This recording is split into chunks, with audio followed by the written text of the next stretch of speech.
अस्सलाम वालेकुम and good evening everybody, watching news I. मैं हूं मेहर बुखारी। नाज़रीन, सियासत एक बार फिर एक ऐसे मोड़ पर खड़ी है कि जहां जमहूरियत से मुराद फकत प्राइम मिनिस्टर, कारकर्दगी से मुराद फकत एहतसाब और सियासत से मुराद फकत तहरीक है। हम 12 अक्टूबर के एक तल्ख बाब से गुजर चुके हैं कि जब वजीर आजम हाउस को फतह करके मुल्क के मुंतखब वजीर आजम को बेदखल कर दिया गया। ऐसे स्या दिन मुस्तकबिल की तारीख से क्या हमेशा के लिए हज़्फ हो चुके हैं? Can we say that the guarantee? अहले जमूर का एक फर्द भी ये दावा नहीं कर सकता। बहरहाल चंद साल पहले नवाज शरीफ साहब जरूर ये दावा कर रहे थे कि अब ये वक्त नहीं आएगा, लेकिन मुशर्रफ साहब उतनी ही क्लैरिटी से बता रहे थे कि ये दिन आया ही क्यों था। मुलायजा कीजिए। तकरीबन एक दिहाई गुजर गई है नाजरीन जब मैंने ये इंटरव्यू किया था, जनरल रिटायर्ड परवेज मुशर्रफ का भी, नवाज शरीफ साहब का भी, और आज भी वही बातें हैं कि क्या रियासती इदारों के खिलाफ है नवाज शरीफ। जिस तरह मुशर्रफ साहब कह रहे थे कि ISI और आर्मी के खिलाफ है, कुछ सीखे नहीं, अपने पांव पे खुद कुल्हाड़ा मारा। और इसी तरह तब ये मानना था नवाज शरीफ साहब का कि अब वो दिन गुजर चुके हैं, जमाना बदल गया है, अब कोई शब खून नहीं मार सकता। लेकिन बहरहाल हम फिर एक ऐसे मोड़ पर आन खड़े हुए हैं जिधर हमारे लीडरान को, बिलखसूस हिज़्ब इख्तिलाफ को, नवाज शरीफ साहब को ये डर जरूर है कि ये दरवाजे हमेशा के लिए काले बाब जो है इनको रिकग्नाइज करना चाहिए, दरवाजे बंद कर देने चाहिए। लेकिन आज भी हमारे पास एक दलील ये जरूर है कि जब नून लीग की हुकूमत बरतरफ हुई तो उस वक्त सारी ऑपोजिशन पर जाली मुकदमात लगे हुए थे, उनको उसका सामना था। मीडिया जो है वो बदतरीन वक्त से गुजर रहा था और नवाज शरीफ को अमीरुल मोमिनीन बनाने के मंसूबे पर काम हो रहा था। ये दलील उस हुकूमत के वफाकी वजीर की है नाजरीन जिसे खुद इंतकाम की सियासत, सहाफती पाबंदियों और आई एम डेमोक्रेसी जैसी खुद फरेबी का सामना है। I am talking about this current tenure of prime minister Imran Khan. नाज़रीन, सियासत का इख्तिसार ये है कि कुछ नहीं बदला। 99 के प्राइम मिनिस्टर को ये जोम था कि वो जब चाहे किसी जर्नैल को दरख्त पर टांग सकता है, जब मुल्की अदालत पर चाहे हब्बा बोल सकता है, कब किसी जज को उल्टा लटकाना हो लटका सकता है। वही चाइना शॉप का वाहिद बुल है। और 2020 के प्राइम मिनिस्टर को भी यही जोम है कि अगर कारगिल पर कोई आर्मी चीफ उनकी इजाजत के बगैर हमला करता तो उसे फारिग कर देते, अगर कोई उनसे इस्तीफे का मुतालबा करता तो वो उसे घर भेज देते। बदकिस्मती से ये वज़ीर आज़म का फकत जोम ही है। सरे आईना हकीकत यह अनफॉर्चुनेटली कि कल के प्राइम मिनिस्टर को भी सालिसी के लिए मदद लेनी पड़ी। आज के प्राइम मिनिस्टर को भी करप्शन के बयानिए को जस्टिफाई करने के लिए यह कहना पड़ रहा है कि ISI को भी पता है कि किसने कितनी मनी लॉन्ड्रिंग की और कैसे पैसा लॉन्डर किया। और जैसे ही पिज्जा के कारोबार का जिक्र होता है तो क्लीन चिट के साथ इस्तीफा भी नामंजूर कर देते हैं। अब से कुछ देर कबल वजीर आजम के मुआवने खसूसी बराए इत्तलात जनरल आसिम बाजवा साहब ने मुआवने खसूसी के ओहदे से इस्तीफा दे दिया है और अब प्राइम मिनिस्टर ने वो एक्सेप्ट भी कर लिया है। तो बिग क्वेश्चन इज, बदला क्या है? लेकिन हिज़्ब इख्तिलाफ का बिग क्वेश्चन कुछ और है। हिज़्ब इख्तिलाफ का एतराज यह है कि चेयरमैन सीपेक अथॉरिटी का ओहदा नहीं उन्होंने छोड़ा। क्या वजीर आजम को चेयरमैन सीपेक अथॉरिटी के ओहदे से भी इस्तीफा नहीं लेना चाहिए था? इस सवाल और जवाब दोनों के लिए जुर्रत दरकार है, खाली जोम नहीं। अब से कुछ देर कबल मरियम नवाज शरीफ साहिबा अपने एक इंटरव्यू में ये कह रही थी कि जो मरियम नवाज को खामोश करना चाहते हैं वो खुद खामोश हो जाएंगे। हमारा मुकाबला कम ज़र्फ लोगों से है। उनके वालिद मोहतरम नवाज शरीफ साहब अपना मुकाबला इमरान खान से नहीं, खान को जो लाए हैं उनसे बताते हैं। कम ज़र्फ कौन हुआ खुद समझ लीजिए। ये दावा भी अपनी हैयत में जोम के करीब ही है। एक वक्फा लेंगे, वक्फे के बाद फिर हाजिर होते हैं। स्टे विद अस, न्यूज़ आए।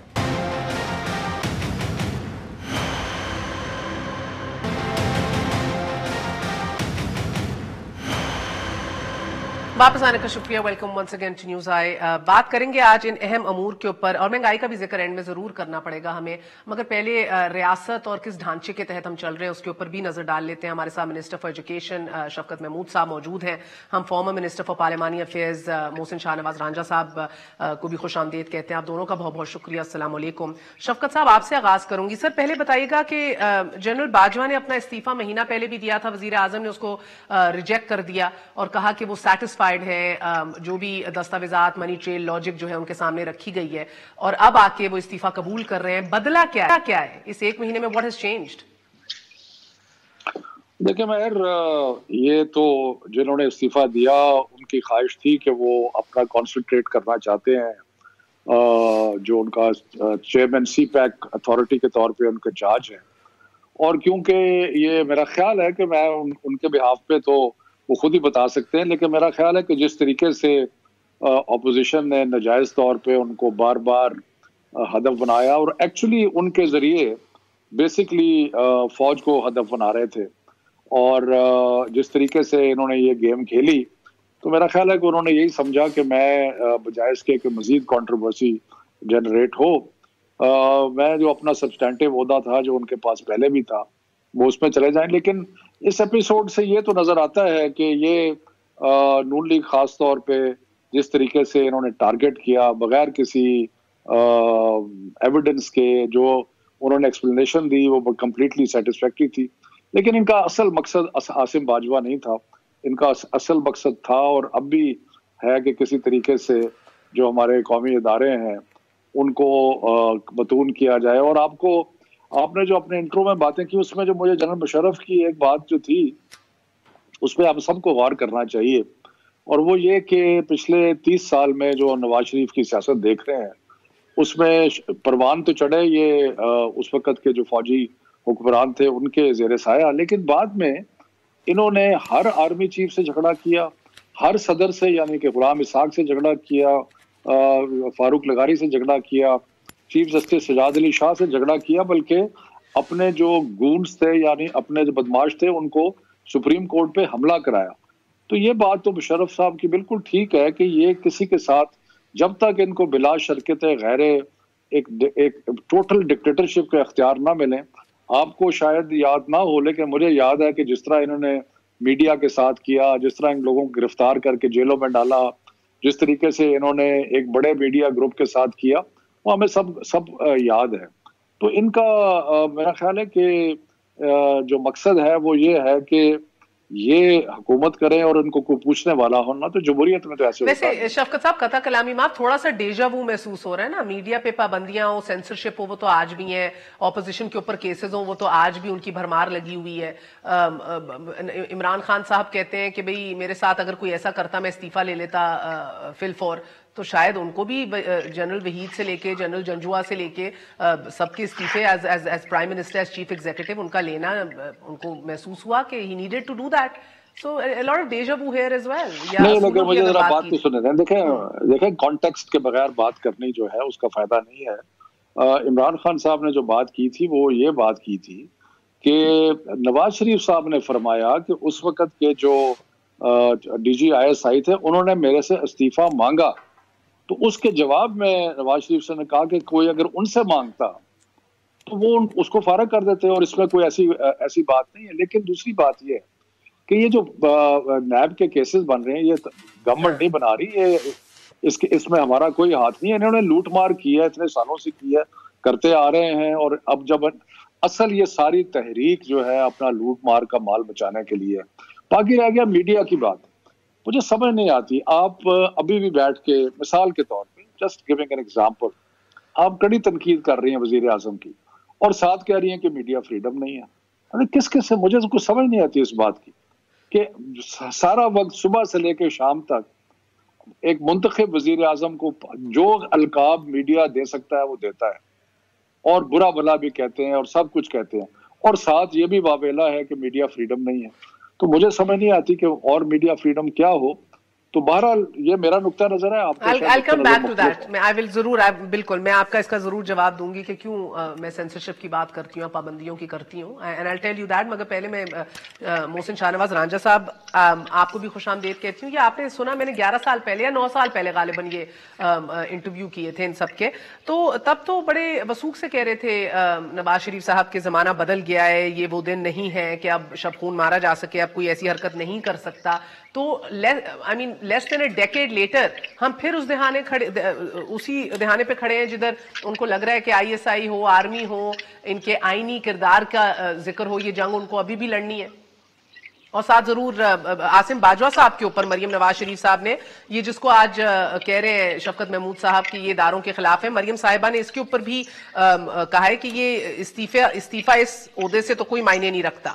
अगर आपको इस्तीफा देना है तो चेयरमैन सीपेक अथॉरिटी से दीजिए और उसके बाद सरेंडर कीजिए। 3 टाइम्स इलेक्टेड प्राइम मिनिस्टर ने जिस तरह किया है। मैंने तो बहुत कम लोग ऐसे देखे हैं फौजी जिनको बार बार उनकी गलत चीज़ों के ऊपर भी फौज ओन करे। वंस यू आर रिटायर्ड आपकी एक ठीक एक ओनरशिप ज़रूर रहती है, लेकिन फिर जब आप पब्लिक डोमेन में आते हैं, आप इलेक्शन लड़ने के लिए आते हैं, आप कहते हैं कि मैंने मावन खसूसी का ओहदा संभालना है, या मैंने मुशीर का ओहदा संभालना है, या मैंने किसी अथॉरिटी के ऊपर जाना है, फिर आपके ऊपर जो चेक्स एंड बैलेंसेस का सिस्टम आ जाता है वो आ जाता है जो पब्लिक ऑफिस के पास होता है। फिर आप पे आर्मी एक्ट नहीं लागू होता, फिर आप पे पब्लिक लॉज अप्लाई होते हैं जो एक पाकिस्तान के आम शहरी के ऊपर होते हैं अप्लाई, या पाकिस्तान में मुंतखब नुमाइंदों के ऊपर अप्लाई होते हैं। एहतसाब का अमल आपके ऊपर आ जाता है, आपके ऊपर एक चेक एंड बैलेंस आ जाता है, आपको रूल्स ऑफ बिजनेस के मुताबिक काम करना पड़ता है। ये नहीं होता कि आप अगर रिटायर भी हो जाए फौज से और उसके बाद आप किसी सरकारी ओहदे पे फायज हो जाए, इट मीन्स कि आप now you are not answerable to the law, you are answerable to the law under the constitution once you are retired। फिर yeah, आपके but rule sir, for that somebody has to ask a question ना, जैसे Panama के ऊपर आपकी leadership को अदालत ले गए थे इमरान खान साहब, जमात इस्लामी, शेख रशीद, तो आप ले जाए अदालत, क्योंकि वो इस रेजिग्नेशन को अभी भी कह रहे हैं, मैं बता दूं आपको, इस रेजिग्नेशन को वो अभी भी कह रहे हैं कि मैं सीपेक अथॉरिटी पे फोकस करने के लिए मैंने ये रिजाइन किया है, नथिंग टू डू विद नूरानी एक्सपोज।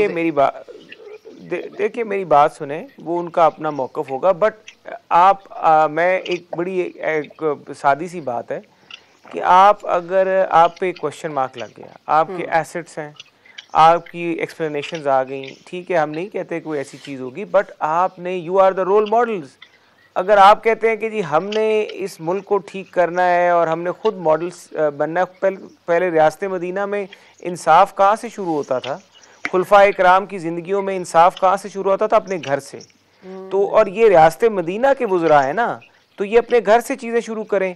अगर इनके ऊपर एक इल्ज़ाम लगा है, ये क्वेश्चन उठा है, तो ये उसको क्लैरिफाई करें और आए चलाएं चीज़ों को, ठीक है, ये हाई मॉरल ग्राउंड की बात आप दुरुस्त कर रहे हैं। मगर देखिए ना, आपने आज नोटिस किया है, आप खुद वकील हैं रांझा साहब, आप खुद वकील हैं, आज सुप्रीम कोर्ट ने भी नोटिस किया कि किस तरह ILF के ऊपर, फोरम के ऊपर ये कन्वेंशन सेंटर इस्तेमाल कर रहे थे, सरकारी वसाइल का इस्तेमाल हो रहा था, और 5-6 सवालात भेजे हैं अब सुप्रीम कोर्ट ने, और वजीर आजम से पूछा है कि आप सिर्फ इस मुल्क के वजीर आजम है या फकत एक ग्रुप के या एक सियासी जमात के वजीर आजम है। तो इधर भी हम पोलराइजेशन देखते हैं, मगर the question over here again sir is कि ये ऑपोजिशन की तहरीक के ऊपर आप लोगों का जो सारा फोकस है वो हम देख रहे हैं कि असल चीजों से हट रहा है। आप लोग बातें ज्यादा कर रहे हैं, अमली तौर पे नहीं दिखा रहे। आप आसिम बाजवा की बात करते हैं मगर अदालत का रुख नहीं करना चाहते आप लोग।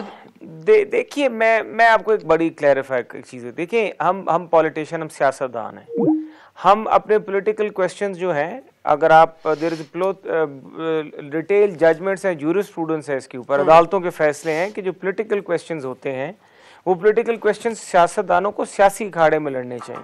वो पॉलिटिकल क्वेश्चंस उठा के हमें अदालतों में नहीं जाना चाहिए। इस पे बहुत बड़े, मैं खुद केसेस में पेश हुआ, मुझे चीफ जस्टिस साहब अतर मिनल्ला साहब से खुद मेरी ये कई दफ़ा, मैं कॉन्स्टिट्यूशनल वायलेशंस पे जाता था, लेकिन वो इस बात पे होता था कि आप ये पार्लियामेंट में बात करें, ये उधर करें, ठीक है, वो उनका व्यू ठीक है, आई एग्री विद दैट। लेकिन देखें हमारा क्या व्यू है, हम ये करते हैं, हम ये एक पॉलिटिकल क्वेश्चन हमने उठाया, हमने एक प्रेशर बिल्डअप किया और एक बंदे ने इस्तीफा दे दिया। तो बजाय कि हम एक कोर्ट में जाएं, वहां पे पहले हम मेंटेनेबिलिटी के ऊपर क्वेश्चन करें, फिर हमारा लोकल स्टैंड आए डिस्कोर्स हो, फिर उसके बाद मेरिट ऑफ द केस के ऊपर आए, फिर एक फैसले का इंतजार किया जाए, तो हमने यही तो पॉलिटिक्स है कि आप एक प्रेशर बिल्डअप करते हैं। मिर्जा जो थे, जो इनके हेल्थ के मिनिस्टर थे, उनके ऊपर इल्ज़ाम लगे, वो डॉक्टर साहिबा जो IT वाली आई थी उनके ऊपर संगीन इल्ज़ामात लगे, प्रेशर बिल्डअप हुआ। अभी हम कोशिश कर रहे हैं बाकी मामले खुसूसी, जिस तरह इनके फाइनेंस मिनिस्टर हैं, जिस तरह इनके बुखारी साहब हैं, जिस तरह शहजाद अकबर साहब हैं, वो भी तो अवॉइड कर रहे थे एक लीगल पूरे डिस्कोर्स को, चाह रहे थे कि धरने के थ्रू ही वो 4 हल्के खोल दिए जाएं, कुछ शफाफियत सामने दिखा दी जाए, कोई काम हो जाए। So you are following the same route. नहीं, देखिए मैं आपको बताता हूँ, अभी तक तो हमारी कैंपेन जो है वो सिर्फ बातों और कॉन्स्टिट्यूशन डिबेट है।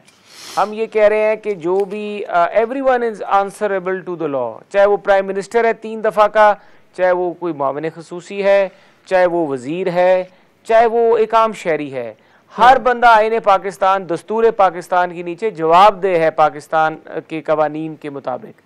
अब अगर हमारी डिबेट जो है जब अगले फेज में जाएगी, अगर हम वायलेंस की तरफ, मेरा नहीं ख्याल अभी कोई हमारी ऐसी है, और मैं गवर्नमेंट को भी ये देखता हूँ कि गवर्नमेंट ने भी ये ठीक किया कि अगर इन्होंने हमारे प्रोटेस्ट को नहीं रोका, हमें इजाज़त भी दे रहे हैं एज लॉन्ग एज हम सही काम करें, तो इट्स अ गुड थिंग। इसी तरह होना चाहिए, this is the political spirit. हमें तो वज़ीर आज़म ने कंटेनर का भी वादा किया हुआ है, खाने का भी वादा किया हुआ है, तो हम तो बड़े पुरुमीद हैं कि हमसे ये दोनों वादे भी पूरे होंगे उसके साथ साथ, और इंशाल्लाह हम वायलेंस की तरफ नहीं जाएंगे। हम ना यहाँ पे सुप्रीम कोर्ट के ऊपर शलवारें और कपड़े सुखाने के लिए लटकाएंगे, ना हम पार्लियामेंट की दीवार तोड़ेंगे, ना हम वज़ीर आज़म हाउस पे हमला करेंगे, ना हम PTV हेडक्वार्टर पे कब्जा करेंगे। हम फिलहाल कोई ऐसा इरादा नहीं रखते। ठीक है हम सर, एक फिलहाल वक्फा ले आईन लूं और फिर के कानून के पीडीएमए मुताबिक के हमारी जलसों से पॉलिटिकल शफकत स्ट्रगल साहब है। बताएंगे कि फिर तहफुजात है क्या नहीं, क्योंकि आई एम डेमोक्रेसी कहने वाले वजीर आजम जो है अपनी विल के ऊपर टाइगर फोर्स को भी एम्पावर कर देते हैं, there is no legal cover, अपनी विल के ऊपर जब चाहें किसी के इस्तीफे को रिजेक्ट करते हैं, फिर एक्सेप्ट कर लेते हैं, मगर जो काम करने वाले हैं वो नहीं होते। तो एक वक्फा लेते हैं, वक्फे के बाद पोलराइजेशन जो सोसाइटी में है, पोलिटिसाइजेशन जो इदारों की है, इसके ऊपर कौन कितना अपना पुरसा डाल रहा है, आफ्टर वेरी शॉर्ट ब्रेक।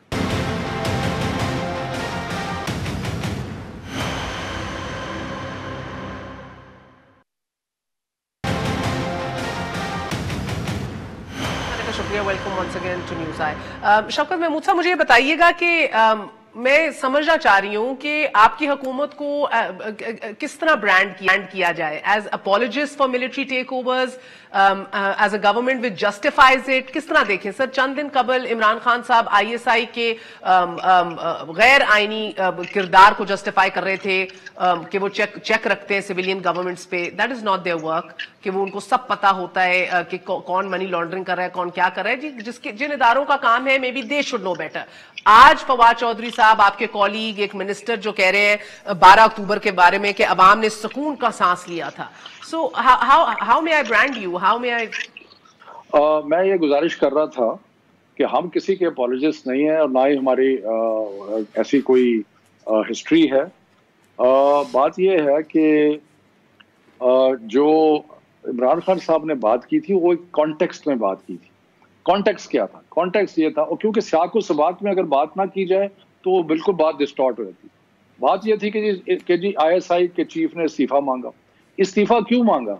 इसलिए कि उनको पता था कि ये इन्होंने लूट मार जो की हुई है उसके बारे में सारा इल्म था उनको। मकसद ये था उनका कहने का कि ये वॉच नहीं करते, इनके करतूत जो है उनके सामने आ जाते हैं।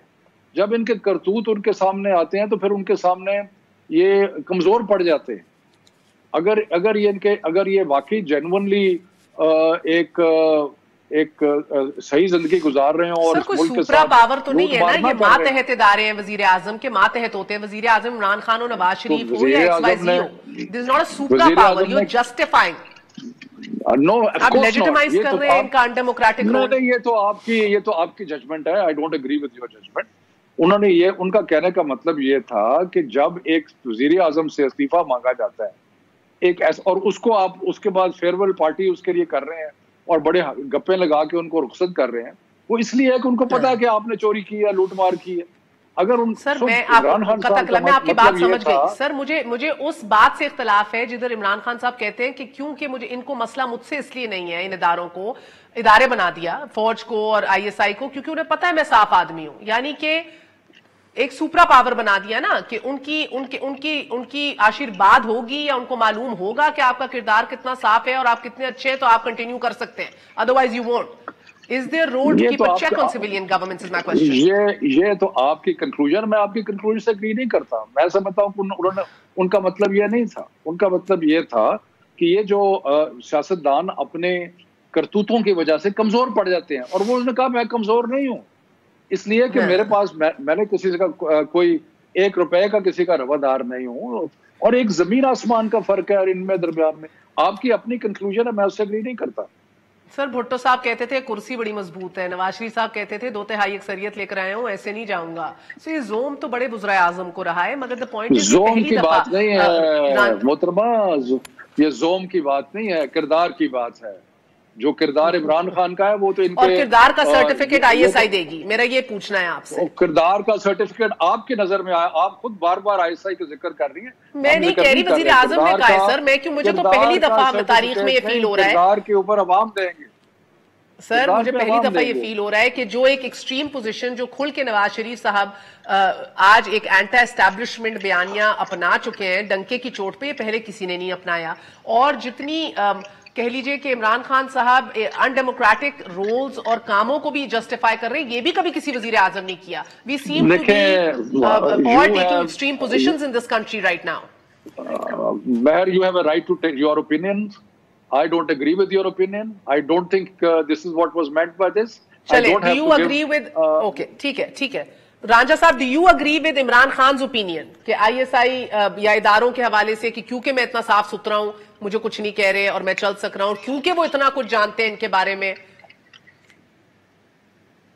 मैं स्ट्रांगली डिसएग्री करता हूँ और as a student of politics and law and a person who abides by the constitution of Pakistan strongly disagree with what prime minister has said. Rules जो हैं पाकिस्तान के आइन में डिफाइंड कर दिए गए हैं, कोई भी यहाँ पे above the constitution of Pakistan नहीं है।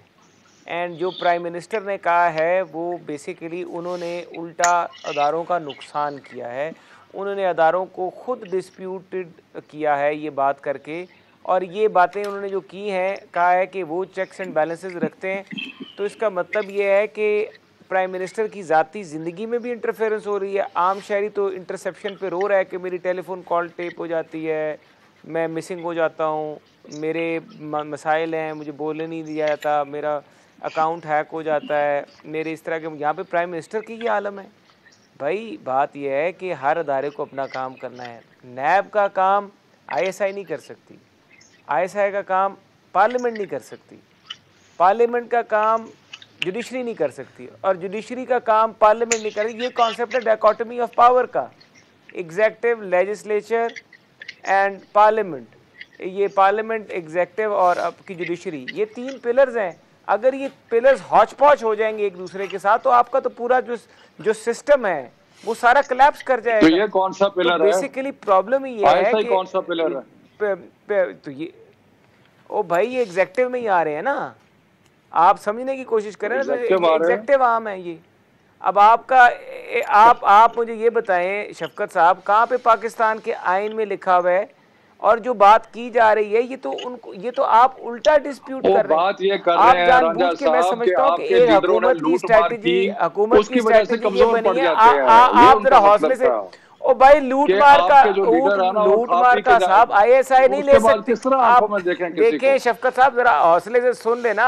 अब मैं आपकी बारी तो नहीं, आपको मैंने आप माशाल्लाह मुझसे उम्र में बड़े, आपका वकार भी मुझसे ज्यादा है, आपको नहीं इंटरप्ट करना चाहिए बीच में। मैं ये बात कर रहा हूँ, आप ये देखिए कि प्राइम मिनिस्टर ने जो बात कर दी है, ये बात करके, और आपके जो मिनिस्टर्स भी बात कर रहे हैं, देखें नैब को आप कभी ओन कर लेते हैं, कभी आप अदारों को ज़बरदस्ती अपने साथ खींच के बीच में ले आते हैं। भाई अगर आपके साथ अच्छी ख्वाहिशात भी रखते हैं, आपके साथ सेम पेज पे हैं, सेम वर्ड पे हैं, सेम लाइन पे हैं, तो इसकी तशहीर करने की क्या ज़रूरत है? शेख रशीद साहब उठते हैं तो वो ऐसे गलत बयान देते हैं, मैं समझता हूँ जिसकी वजह से हमारा जीबी वाला और हमारा एजेके वाला, और मगर रांझा साहब, जिस तरह मरियम साहिबा ने आपसे थोड़ी देर कहा मेरा मुकाबला बड़े कम ज़र्फ लोगों से है, और उनके अब्बा ने कहा हमारा मुकाबला इमरान खान से नहीं, उनको लाने वालों से है, तो वो कम ज़र्फ एस्टैब्लिशमेंट को कह रही थी, किसको कह रही हैं? फिर कहती हैं मुझे खामोश कराने वाले खुद खामोश हो जाएंगे। देखिए मैं आपको बताता हूँ कि इस्टेब्लिशमेंट के साथ हमारा कोई, इस्टेब्लिशमेंट को आप क्लेरिफाई कर लेना, फ़ौज के साथ हमारा कोई नहीं। हम फ़ौज को रिस्पेक्ट करते हैं, हम उनका एहतराम करते हैं, जब तक जुडिशरी का एहतराम करते हैं। जैसे जैसे कोई अपने कॉन्स्टिट्यूशनल रोल से दायरे से बाहर आता है, चाहे हम जाएं, देखिए ना, अगर हमें ये बात करेंगे कि हम पावर रिज्यूम करने की कोशिश कर रहे हैं, हम पार्लियामेंट के बीच में जुडिशियल अपॉइंटमेंट्स ले आते हैं खींच के, हम कहेंगे जज हमारी मर्जी का सुप्रीम कोर्ट में लगेगा, तो फिर हम कहेंगे जी वहाँ से हमने आर्मी चीफ भी अपनी मर्जी का लगाना है। मुशर्रफ साहब हम पे क्या एतराज़ कर रहे हैं कि 3 साल की टर्म थी, क्यों निकाल दिया? कैसे निकाल दिया? कैसे निकाल दिया? अब अगर आर्मी इस बात पे बात कर रहा है तो अगर आर्मी चीफ ये बात कर रहा है कि मेरा कॉन्स्टिट्यूशनल राइट है, तो हमारा प्राइम मिनिस्टर अपना कॉन्स्टिट्यूशनल राइट फोरगो कर रहा है। अब मुझे यहाँ से समझा दें कि आर्मी जो है वो कॉन्स्टिट्यूशन की बात कर रही है और वो कह रहा है कि जी कॉन्स्टिट्यूशन कोई नहीं है, मुझे बेशक मेरी देखते रहे, मैं जो कुछ कर रहा हूँ उसमें नजर होनी चाहिए।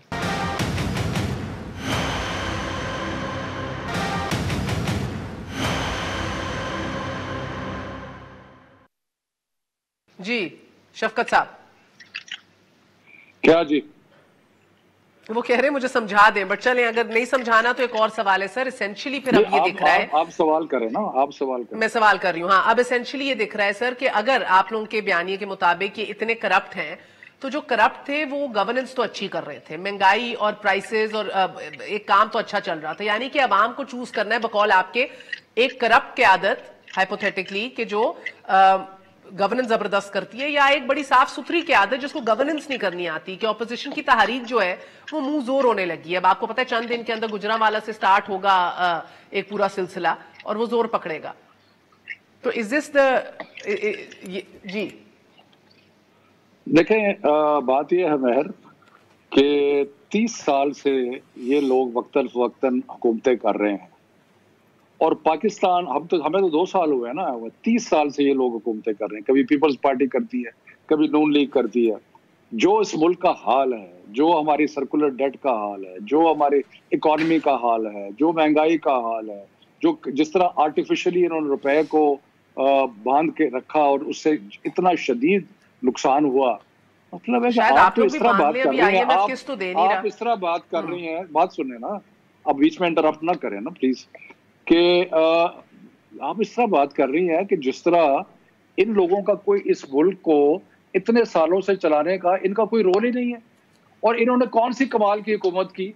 आप इनकी वो कर रही हैं कि जी बड़ी को कमाल की हुकूमत की इन्होंने, और इन्होंने जनाब महंगाई, आपको याद नहीं है कितनी महंगाई थी इनके जमाने में? आपको याद नहीं है कि लोगों ने जुलूस निकाले, जमींदारों ने जुलूस निकाले, हमने खुद उन्होंने पार्टिसिपेट किया।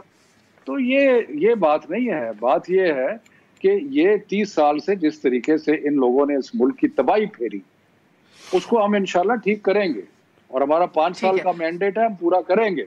उसके अंदर ठीक है, वक्त अच्छे भी वक्त आएंगे, बुरे वक्त भी आएंगे। ऐसे वक्त भी आएंगे कि जिसके अंदर आपकी महंगाई, बिल्कुल महंगाई है, हम खुद उसको तस्लीम कर रहे हैं, उसके लिए स्टेप्स ले रहे हैं। But we are 1 crore 67 lakh vote लेके आए, किसी की मेहरबानी से नहीं आए और कोई इनकी मेहरबानी से नहीं आए।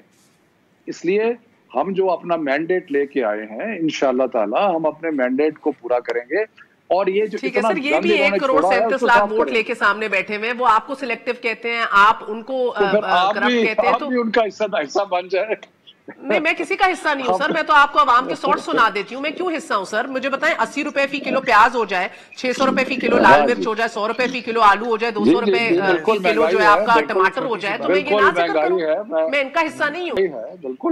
बिल्कुल महंगाई है। तो मैं तो ये पूछूं ना कि मुंह जोर होने को है इनकी तहरीक, सारी ऑपोजिशन अपना रोड मैप और हुकूमत ऑपोजिशन के जलसों को फ्री हैंड की बात कर रही है। वो आपने क्लीन स्लेट दे दी ना उनकी सारी परफॉर्मेंस को। नहीं दी ना सर, मैं तो आज की बात कर रही हूँ, उनको कहाँ क्लीन स्लेट दी है? करप्ट तो थे, लेकिन कमाल की परफॉर्मेंस थी, कमाल है यार। अच्छा, ये मोहसिन साहब कोई सवाल आपसे करना चाह रहे हैं? हाँ, क्विकली एक बात करना चाहूंगा कि जी मैंने जिंदगी में नहीं सुना कि 900 रुपए किलो अदरक। अदरक वो चीज़ हुआ करती थी, जब सब्जी लेने कोई बंदा जाता था तो उसकी जो सब्जी वाला उसको वैसे ही बाय 1 गेट 1 फ्री के पैकेज में थोड़ी सी अदरक और थोड़ी 1-2 मिर्चें रख के दे दिया करता था। अब वो अदरक 900 रुपए किलो हो गई है। अब मैं ये हैरान हो रहा हूँ कि यकीन मानिए कि इतनी ज़्यादा बदतरीन फूड इन्फ्लेशन जो है वो मुल्क में देखने में नहीं आई। इनका कोई प्राइस कंट्रोल मैकेनिज्म सिस्टम नहीं। ये भी क्या हमारा कसूर है? आप अपने एसी से, मेरा कसूर है बकौल शफकत साहब के, मैं सवाल क्यों कर रही हूँ? मैं सुना देती हूँ। ये शफकत साहब, ये जो तहरीक ऑपोजिशन निकाल रही है, इसमें सबसे बड़ा वजन शायद हुकूमत ही डाल रही है, आपकी हुकूमत की पैदा करदा महंगाई डाल रही है। सिर्फ भूख से बिलखती आवाम के लिए 2 + 2 का मतलब 4 रोटी है। यानी कि हरगिज ये नहीं है कि हुकूमत की मेयाद पूरी होगी तो फिर फैसला करेंगे। ऑपोजिशन का पाकिस्तान डेमोक्रेटिक अलायंस हमारी डेमोक्रेसी की बहाली के लिए हो, ना कि तीसरी कुव्वत को जवाब फराहम कर दे। हमें ये डर है। फल महंगा है, सब्जियां महंगी हैं। महंगे देख लो, कोई फल नहीं खरीदा। ये 100 रुपए किलो टमाटर है? ये मुर्गी 400 रुपए किलो है। मेरे घर का जो राशन आता था, जो राशन 4000 में आता था और 20 दिन चलता था, कोई बड़ी फैमिली नहीं है, वो राशन कल मैंने 12,000 रुपए का खरीदा। बहुत ज्यादा महंगाई है, ये अवाम गरीब क्या करेंगे, ये तो हमें समझ नहीं आती। तब्दीली तो ये बेहतर है, जो आइटम पाकिस्तान ने बनाया ना, वो अवाम पे मार दे। जी सर, शफकत साहब, नहीं, अभी पर कैपिटा आपने इनकम नीचे जाए। महर, आपने एक बात की, आप कहती हैं कि मैं आपको कह रहा हूँ कि आप उनकी तर्जुमानी कर रही हैं। आपने कहा कि पीडीएम बनी है जमहूरियत की बहाली के लिए, आपने अपनी तरफ से ये कहा, तो ये तो बयानिया इनका है। मैं कह रही हूँ बकौल इनके आपका गॉड शफकत साहब, what is your this is what I से। ये प्रेशर है मीडिया के ऊपर। आप पिछले 30 मिनट से बैठ के मुझे ब्रांड करने की कोशिश कर रहे हैं। कौन सा ये प्रेशर है ना? आप कह रही हैं कि दिस इज प्रेशर सर। आप इससे ज्यादा कॉलेज बेरोजगार हो गए, सैलरी कट्स हो गए सर, सड़कों के ऊपर निकल आए हैं। हम खुल के बात कर नहीं सकते, बहुत सी चीजों के बाद दिन दिहाड़े पकड़ लिया जाता है हमें। मैं बजाय इसके कि मैं और मोहसिन डिबेट करें, आप वो बयानिया दोहरा रही हैं जो इनका बयानिया है। सर मैं बयानिया कह रही हूँ बकौल इनके जमहूरियत की बहाली के लिए। मैं क्यों दोहरा, मैं सवाल ना पूछूं। My job is to ask question and I am asking you and I am showing you अवाम क्या कह रही है and I am telling you कि अभी आज क्या रेट चल रहे हैं आपकी आम चीजों के, नेसेसिटीज। मैंने कहा है कि हम समझते हैं कि बहुत ज्यादा महंगाई है, हम पूरी कोशिश कर रहे हैं, इंशाल्लाह इस कोशिश में कामयाब होंगे। तो सर मुझे एक बात बताइए, तो ये कोशिश आप लोग फूड मिनिस्ट्री और डिस्ट्रिक्ट इंतजामिया को एम्पावर करके और मोबिलाइज करके क्यों नहीं कर रहे? ये टाइगर फोर्स को के थ्रू ये कोशिश क्यों कर रहे हैं जिसका कोई लीगल कवर या स्ट्रक्चर नहीं है? टाइगर फोर्स जो है वो सिर्फ इसलिए है कि वो हमें इतला देगी कि जहाँ पे होर्डिंग हो रही है, जहाँ पे जखीरा अंदोजी हो रही है, जहाँ पे ऐसे अब मसलन पिछले महीने में शुगर की जो ऑफ टेक थी पंजाब में वो दुगनी होगी। किधर की शुगर? तो एक जखीरा अंदोजी का है। इन चीजों के लिए उनको एम्पावर कर रहे हैं कि वो बताएंगे, और बिल्कुल कर रहे हैं। इसमें कौन सी अनकॉन्स्टिट्यूशनल बात? ये क्या अनकॉन्स्टिट्यूशन बात है रांझा साहब? कोई कानूनी इख्तियार है टाइगर फोर्स का? देखिए ये एक बहुत बड़ा लीगल इशू है, इस पे बड़ी आईब्रोज जो है वो रेज हुई हैं। पहली तो बात ये है कि वो पावर्स एज्यूम कर रहे हैं म्युनिसिपल ऑफिसर्स वाली, मैजिस्ट्रेट्स वाली। दफा 30 के मैजिस्ट्रेट की जो पावर होती है कि वो जाके कीमतें चेक करता है, कोई पावर नहीं दी गई उनको। वो जाएंगे वहाँ पे, वो मिसबिहेव वो वहाँ पे जाके मिसबिहेव करेंगे, वो सब्जी का रेट चेक करेंगे। अभी मैं रेट चेक करने आया हूँ, उसके दो रिप्रिकॉशन। वो सिर्फ इन्फॉर्म करेंगे, सिर्फ इन्फॉर्म करेंगे। लड़ाई हो जाएगी। वो सर जिस तरह आप लोगों के कुछ टाइगर फोर्सेस पे FIR निकलवा लें, 10-15 FIR हो चुकी हैं जहाँ पर कभी जाके कभी किसी पोस्ट ऑफिस में जाके किसी खातून के साथ बदतमीजी हो जाती है, कभी किसी लेडी डॉक्टर के साथ बदतमीजी हो जाती है, और कभी जाके पैसे भी लिए जाते हैं। करप्शन की भी इश्यूज रिपोर्टेड हुए हैं, पैसे मांगे गए हैं लोगों से, और FIR दर्ज है, रिकॉर्ड का हिस्सा है। तो आप एक ऐसे सर आपको तो इक्तदार में आंखों के आगे एक ऐसा काला चश्मा आ जाता है जिसमें से नजर नहीं आता। आप तो 30 साल इक्तदार में रहे, तो वो तजर्बे से बता रहे हैं आपको। तो मैं आपको तजर्बे से बता रहा हूँ शफकत साहब, आपको बता रहे हैं, आपको नजर नहीं आ रहा। तो मुझे लग रहा है कि आपकी तो अखबार भी अब वो देखे आप अभी मेहर से भी यही लड़ रहे थे ना कि काला शीशा आपकी उन्होंने जरा इनके साफ किया, तो आपने फौरन उनके ऊपर लिखा कि आप उनकी, मैं तो सिर्फ कमेंट कर रहा था, आपने उनकी तर्जुमानी शुरू कर दी है। सर देखिए आज डॉन पढ़ लें, डॉन में जो एनालिसिस है फ्रंट पेज पे वो यही था कि आपने उनको जो पावर्स दे रहे हैं ये डिस्प्यूटेड है, इस पे लीगल इश्यूज हैं। तो आपके ख्याल में अखबार जो कुछ आता है सब सही होता है? उनको आपने आपके ख्याल में देखें, आपने उनकी बिहेवियर थेरेपी जो अखबार में आता है सही होता है? सर मैं आपको बता रहा हूँ सर, आप जो अखबार में आता है अखबार में एक रिस्पांसिबल जर्नलिज्म होता है। मैं जरा कोट करूं, देखिए डॉन एक ऐसा अखबार है, मैं मैं डॉन अखबार में बहस नहीं कर रहा, मैं तो ये कह रहा हूँ कि आप ये कह रहे हैं कि जो अखबार डॉन की बात कर रहा हूँ सही होता है। देखें नहीं, मैं डॉन को मैंने सर आज का रेफरेंस दिया ना कि डॉन में ये मेन हेडलाइन थी, और उसमें ये लीगल लॉयर्स की तरफ से और लीगल कम्युनिटी की तरफ से और ब्यूरोक्रेट्स की तरफ से था कि ये उनकी कैपेसिटी नहीं है, आप उनको ये काम दे रहे हैं कि वो प्राइस कंट्रोल अथॉरिटी का काम रिज्यूम करें, वो नहीं कर सकेंगे। चले बाहर ये करने दे, ये इनका प्रोगेटिव है जो रांझा साहब ये जखीरा अंदोजी कर रहे हैं ना, वहाँ करेंगे। ठीक है, अब ये टाइगर फोर्स जो है हावी होगी। जखीरा अंदोज तो आपकी काबीना में बैठे हुए, शफकत साहब को निकाल के 2-3 छोड़ के बाकी सारे काबीना में जखीरा अंदोज हैं। तशनगी रह गई है, अब काबीना में जखीरा अंदोज हैं। क्या टाइगर फोर्स जो है वो इंतजामिया पे हावी होगी कि नहीं, लीगल स्ट्रक्चर या कवर क्या है इनके पास, ये सारे सवालों के जवाब तो हम ढूंढ लेंगे, मिल जाएंगे। लेकिन बहरहाल हुकूमत को ये जरूर मालूम होना चाहिए कि एंड ऑफ द डे कोई ये नहीं पूछेगा कि किसको शौक है या कौन अपने पांव पे खुद कुल्हाड़ा मारता है बकौल जनरल मुशर्रफ साहब, या इधर कौन सा ढांचा इस मुल्क के अंदर चल रहा है, कौन सुपरा कॉन्स्टिट्यूशन काम इदारा कर रहा है। अवाम को सिर्फ और सिर्फ 2 वक्त की रोटी से गर्ज है कि जो उसकी अब दस्तरस से बाहर होती चली जा रही है। इजाजत दीजिए, गुड नाइट, अल्लाह हाफिज।